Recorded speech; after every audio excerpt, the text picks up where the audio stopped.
Okay, I'm back, and this time I'm going to do my usual stuff, which is a review of products, various audio products. And so I'll start today with the FiiO E12 portable headphone amplifier.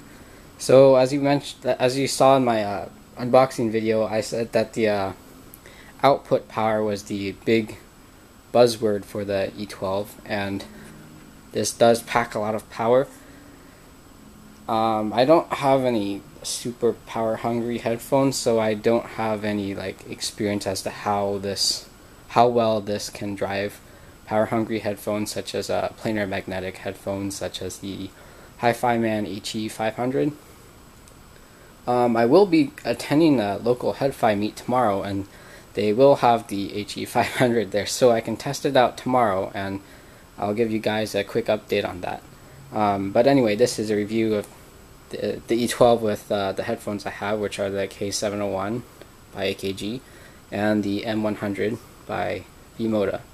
And so for sound, I will talk about the sound first. So for sound, this isn't too bad of a unit for sound. This cost me $130 in the US, and so it's a fairly inexpensive portable headphone amplifier, and it's probably the only headphone amplifier that I know of that outputs enough power to drive planar magnetic headphones in this price range. So that's kind of a cool thing. The sound is smooth. It keeps the FiiO house signature sound, which is smooth and warm. And so if you're into that kind of sound, then that might be your thing.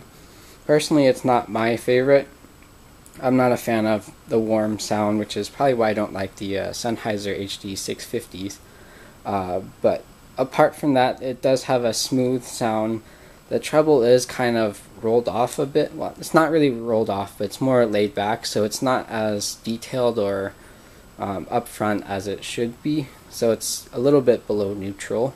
And by neutral, I mean in terms of a reference. The O2 is my reference headphone amplifier. It was built to be transparent and basically disappear in the audio chain, and so when I compare sound, I'm usually using this combined with the ODAC, which is the DAC unit that goes with the Objective 2. So compared to the Objective 2, the treble is a bit laid back, which might sound nice with some recordings. I do have some harsh sounding recordings or poorly mastered recordings, so this does make it sound a little bit better. In terms of the bass boost switch, which is over here, it's more of a lower bass and mid bass boost, so it's not much sub bass. It makes a little more punchy sound to kind of pop music, rock music, and dubstep, electronic, but it doesn't extend the lower frequencies, the sub bass. So that's something I'm a little bit disappointed with, because the lower and mid bass boost does kind of bleed into the mid range, and it does sound a little bit how to describe it. It doesn't sound natural. It sounds like how you would EQ it on iTunes or something. It just doesn't sound right to me. But it is an option there if you guys want it. I did compare it to the FiiO E7, which is a DAC and amp, and the bass boost on the E7 is kind of similar to this. It's kind of a artificial sounding bass. That's the best way I can describe it. It just doesn't sound right to me. But anyhow, as for the other features, which are the crossfeed over here and the gain does introduce background noise, and I can hear it on the AKG K701, so if you're using the gain, I would not recommend it at the high gain, but the low gain instead, just because there's more noise at the high gain. Or, yeah, background noise. The crossfeed feature, I haven't really found it to be useful in any situation that I need it, or that I don't need it, but in any situation that I've tried. It takes the imaging from the left and the right and kind of melds it together to make a more center image. It kind of works. If you saw my review for the K701, the K701 does have a really hard left and hard right panning, and it does the E12's crossfeed does kind of work with it, but I think it decreases the overall sound quality. It makes the treble sound tinny, and the mids are kind of hollow. The bass doesn't have as much impact. So in terms of those gain, crossfeed, bass boost features, I don't recommend them a whole lot. The bass boost is kind of nice if you're in a loud environment. You can switch it on, and it makes it a little bit more thumpy. So bass guitars do have a little bit more definition, but other than that, I don't use them. Still talking about these features, I can't adjust them in my pocket. I literally need a pencil or a toothpick or something sharp or pointy and narrow to actually reach them, because you can't adjust them with a fingernail or even your hand, because it's recessed inside of this aluminum casing. So that's no good if you're listening to music on the go like me and you're wanting to toggle different things. In terms of size and portability, it's not too bad. It is larger than the iPhone, both in width and height and thickness, and so to me it's kind of like putting a Samsung Galaxy S3, for example, just something bigger than the iPhone in my pocket, because I'm used to the iPhone size. But it's not too bad. I mean, for thickness, it's about as thick as most portable amps, just a little bit thicker. So it's not too bad for portability. It is nice and sturdy. If you feel this, it's pretty heavy, and it's made of brushed aluminum, so it is very sturdy. I would not worry about this if this got dropped or anything. So that's good for portability. I guess kind of going back to sound, sorry for jumping around, but sound, yeah, the mid-range is a little bit lush and organic sounding, I guess is what people call it. Just overall warm, and that's kind of the house signature sound for FiiO, is the warm sound. So for me, I'm not a fan of it, but other people might like that. When compared to the E7, yes, you do get more detail, and yes, it does sound a little more neutral, but it's still warm. Honestly, I think the E7 is worth the money, because now it's around 75, 80 bucks, which is a nice deal. And in terms of the amp section, it is not as detailed as the E12, but if you're going up for the FiiO products that are affordable, I think this is a good upgrade. I'm not sure I would justify its $130 cost, but it is an upgrade. Yeah, I'm just not a huge fan of this. It's not bad sounding, but I'm just not a big fan of it.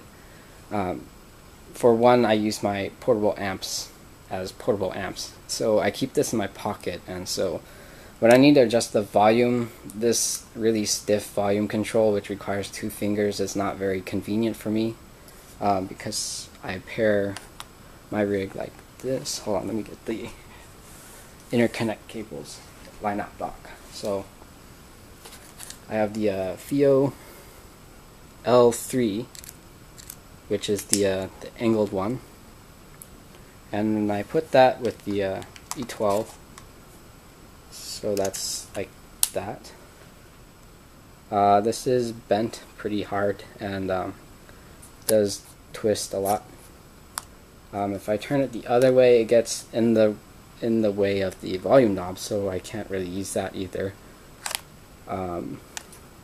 So yeah, for the E12, I would recommend using the alternative line-out dock, which is the L9, which is the straight one, which has the locking mechanism for the iPhone.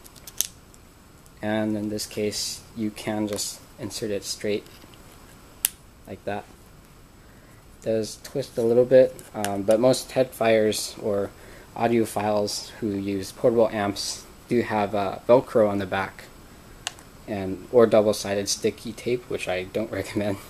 But I'm not a fan of putting adhesives on my electronic products, so I don't have anything on there right now. But yeah, so there's that. This is kind of long, and the E12 is long, so this whole thing is long in my pocket. It's too big for my personal uses because my pockets are not this long, I guess, and it's not very easy to control the volume when it is in your pocket because it is right here. So in terms of usability, for me it's not a hit with the E12 just because of the interface and the sound, but for $130, I haven't tried other headphone amplifiers, so in that price range, then yes, this is a good amp. It does sound pretty nice. It does give a little bit more definition to your music. It has the warm and laid back sound.